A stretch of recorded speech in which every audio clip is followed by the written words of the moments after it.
வணக்கம். நான் தான் உங்கள் அக்கறையாரன் பேசுகிறேன். ஒரு நகர்ப்புற பகுதி, சுமாரான நகர்ப்புற பகுதி. அதில் ஒரு தொழிற்சாலையில் வேலை செய்கிறவர், அவரோட குழந்தைய ஒரு 7 வயசு குழந்தை, 3rd ஸ்டாண்டர்ட் படிக்கிறவன். அந்த பையனை அழைச்சிட்டு போகிறார் ஸ்கூலுக்கு. இப்போ அங்கே போனோம். ஸ்கூல் போனதும் ஸ்கூல் டேட்டை எக்ஸ்டெண்ட் பண்ணிடுறாங்க. உடனே அப்படியே வராரு. அந்த பையன் வந்து அவங்க அப்பாட்ட சத்தம் போட்டுகிட்டே வரான். நீ என்ன இங்கே நானும் அங்கேயே வர சொன்னேன், எங்கே வந்து இது பண்ணுற அப்படி இப்படின்னு பண்ணார். அப்படி வரும்போது உடனே இன்னொரு பையனை அப்பா அழைச்சிட்டு வர்றாரு. அந்த பையனும் அதுமாதிரி அவங்க அப்பாவை சத்தம் போட்டுட்ருக்கான். என்னங்க இது ஒரே ப்ராப்ளமாக, என்ன என் பையனும் ஒரே தகராறு பண்ணுறான், உங்கள் பையனும் தகராறு பண்ணுறான், என்னங்க பிரச்சனைனாங்க. உடனே அந்த பசங்க 2 பேருமே பேசுனாங்க.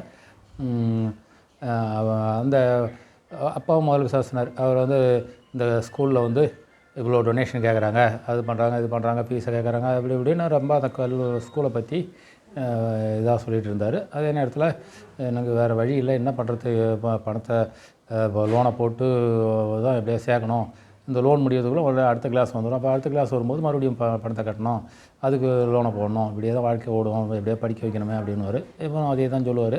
அந்த நேரத்தில் அந்த பையன் சொல்லுவான், ஏன்ப்பா உங்களை யார் எங்களை இந்த ஸ்கூலில் சேர்க்க சொன்னாங்க, நான் நல்ல அரசு பள்ளி இது, நான் அரசு பள்ளியில் படிக்கிறேன், அங்கே நல்லா சொல்லித்தர ஆசிரியர்கள், தகுதியான ஆசிரியர்கள்லாம் அங்கே தான் இருக்காங்க, அந்த தகுதி தேர்வில் வெற்றி பெற்றவங்க.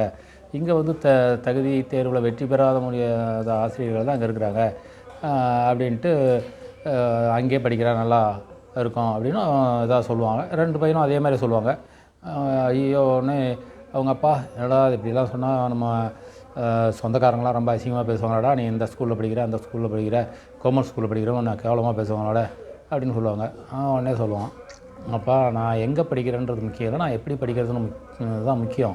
நான் எப்படி படிக்கிறேன்றதை மட்டும் பாருங்கள். அரசு பள்ளியிலே நான் சிறப்பாக படித்து இது பண்ணுவோம், ஃபீஸும் இல்லை ஒன்றும் இல்லை, அரசு பள்ளியில் இலவசமாக புத்தகம் இதெல்லாம் சீருடைலாம் தருவாங்க, காலை உணவு மதிய உணவும் தருவாங்க. அங்கேயே நான் படித்து பெரிய பெரிய ஆட்கள்லாம் அரசு பள்ளியில் படித்து தான் பெரிய ஆள் ஆகியிருக்காங்க, அதனால் அதுமாதிரியே பண்ணுறேன், உங்களுக்கு செலவுலாம் வேணாம் அப்படின்வான். 2 பேரும் யோசிப்பாங்க, அந்த சொந்தக்காரங்களாம் இப்படி இது பண்ணுவாங்களேன்னு. அந்த பசங்க 2 பேருமே, இல்லை நாங்கள் அரசு பள்ளியிலே படிக்கிறோம், எங்களுக்கு எல்லாம் தாழ்வு மனப்பாடம்லாம் கிடையாது, நாங்கள் அரசு பள்ளியிலே படித்து நல்ல மார்க் எடுத்து நீங்கள் நினைக்கிறத விட அதிகமான படிப்பை படித்து வேலையில் சேருவோம் அப்படின்னு சொல்கிறாங்க. இது வந்து இன்றைக்கி குழந்தைகளோட மனநிலையில் தனியார் பள்ளியை விட அரசு பள்ளி வந்து நல்லா சிறந்ததுன்றது புரிஞ்சு போச்சு.